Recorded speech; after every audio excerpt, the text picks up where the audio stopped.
Well, Mayor, depending on when the FSU game starts, there's going to be a big vote January 6th. Yes. And what's your take on that? Well, I had a recent meeting with the developers, and they, as you know, they had a town hall meeting, I think it was last week or whatever, and a lot of suggestions came out at the town hall meeting. And they told me that they actually went through each suggestion and said, yes, let's see if we can do this. No, I don't think this is such a good idea, or maybe what's it going to cost. When I met with them, they said that they had implemented several of they were implementing several of the suggestions that were made by the folks who were at the town hall. I think they will come in with a different design. I think they'll come in with some of those suggestions implemented. And I think it's probably going to be a more attractive project. Whether it's attractive enough, it will be determined by the commission. But I think it's definitely going to be a more attractive project. Smaller, more access to the site by the community, things like that. This is more, I guess, housekeeping. How much different would it have to be before they would then have to go back to the planning board or delay a vote? I don't know the answer to that. I talked to Rick yesterday, Rick Green, our development services, and they haven't brought their new plan in yet, so when they do, that will have to be evaluated. If they call you up and say, we'd like another couple of weeks, do you think you'd give it to them? Yeah, especially if they want to go on January 6th. I think they might have a better shot if they waited a couple of weeks competing with the FSU game. And also, if there's a substantial changes, I'm guessing I don't know what words your mouth, but I'm guessing your position is you'd rather give it another couple of weeks than, this is not something you want to rush through. It's been going on for a long time. Yeah, right. And, we want them to bring their best product forward. And we'll have to find out when they, bring the plans in. And they told me that they probably would be doing that towards the end of this week, beginning of next week, if they're going to have to go through the planning board again. If you were a betting person, I don't know if you are. I'm not betting on this one. I mean, do you think that eventually they'll come up with something and a condo will be built there? I think so. I think so. I think they've taken big steps from what they've told me. Now, I haven't seen any of the plans, but from what they've told me, I think they've taken some major steps, and hopefully that will be satisfactory.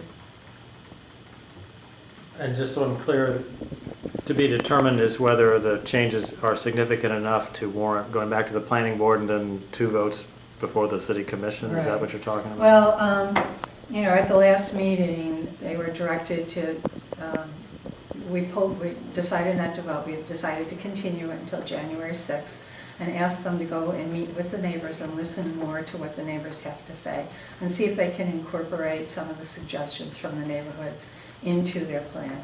Apparently, they've done that, and they will bring in a new plan to us, as I said, towards the end of the week, beginning of the week.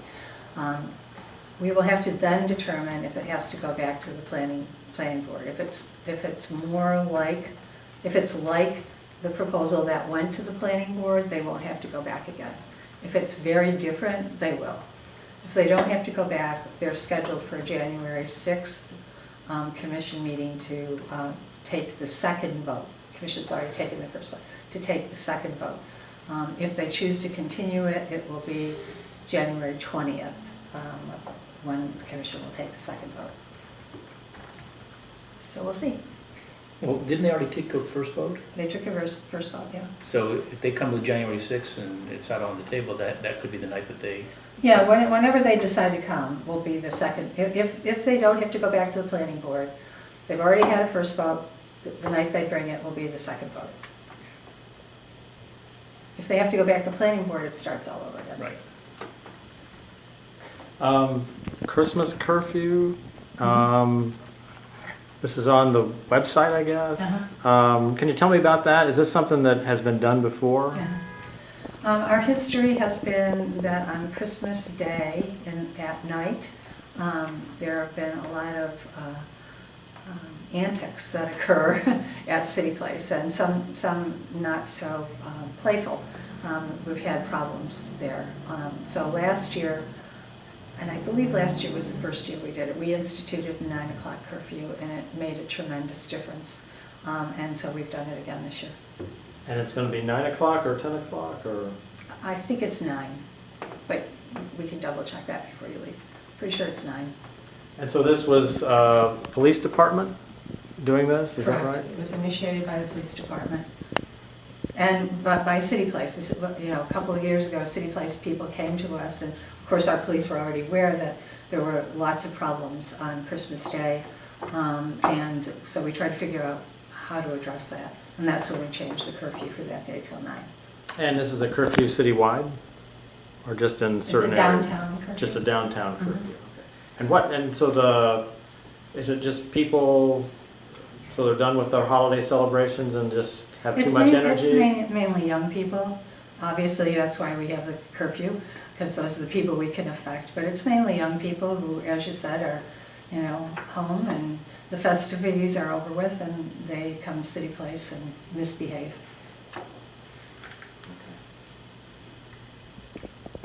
Also, apparently some people are getting letters regarding a fire department assessment, and there might even been, well, I don't know, I guess, are you familiar with that? Or, Well, and the question is, like, why is a fire assessment needed versus, you know, paying for this out of taxes?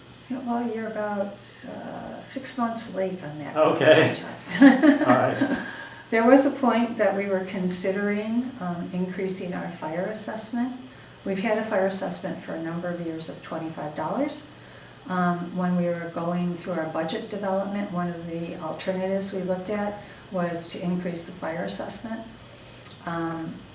We had to let the county know. You have to do a not to exceed letter to the county. We had to let them know that we were considering it, and therefore they let the public know, but we decided not to do it. So there's no increase in fire assessment. There is a fire assessment of $25. We've had it for a number of years. All right, and so I recall now that you've refreshed my memory. But was there a letter that went out recently to Not people? that I'm Not that aware you're aware of? Okay. And any update on the 45th Street flea market? We are continuing to monitor it. Our police have, and our code enforcement officers are there often, and we will continue to do that. I had heard that there were police officers again doing security detail. Is that accurate or not accurate? Not that I'm aware of. Not our police officers. Maybe there are other police officers doing it, but not ours. Okay. Elliot, anything else? Rybovich project comes to the planning board on Tuesday. It's not been as controversial as the Chapel project, but there are some people that have concerns about its scope. And like the Chapel project, it would require that you waive the rules. And there are great similarities in which Rybovich, just like the Chapel folks, are saying, we believe that this is such a transformational project that it's worth breaking your own rules, basically. Well, I think the whole waive the rules concept is misunderstood. We have an option to do that through our comprehensive plan. I mean, it's built in the comprehensive plan that says, yes, you may consider granting waivers if it's a unique project, if it's, meets certain criteria. So it's not as if we're just saying, oh, those are the rules, we're not gonna look at them. Rybovich has done an outstanding job reaching out to the community. They've done an outstanding job in involving the community in what the project looks like, and should the project be developed, making sure that there's community access to the area.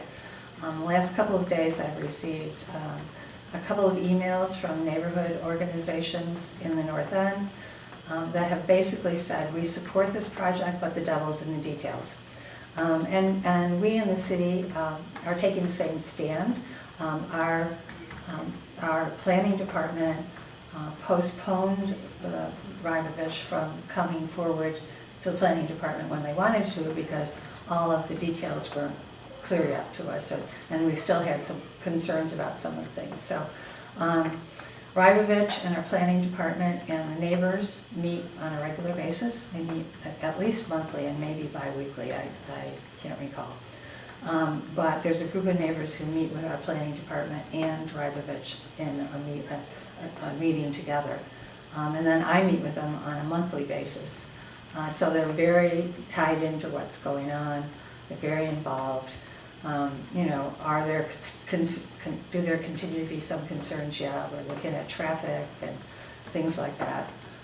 But everybody's very open and willing to work on the project. Do you believe Rybovich when they say that their development will spill over and help revitalize Broadway? I do. They've been very committed to the revitalization of the North End. We've been talking to them for the last couple of years about building that marine district. They're very committed to that community, and I do believe that what they're going to do is, and Related has the same history. When Related goes into some of the neighborhoods in Miami, for example, they've done so much to revitalize those neighborhoods. So I think having more people to frequent the shops and restaurants, plus the actual investment that Rybovich is going to make in other areas outside of the land that they own, and working with us on economic development, I think there will be a huge difference. Will it compete with Northwood, or is it your hope that it will merge? Yeah, absolutely. And right now, you know, we get, when people come into Rybovich, when they bring their yacht into Rybovich, they have a cruise and people who live on board. And Rybovich has a shuttle that brings them down to our downtown, that brings them to our to Northwood. You know, they're here spending money, and the owners are here spending money. So, anything else, Chuck? Chuck, you're good? I think I'm good. Okay, thank you.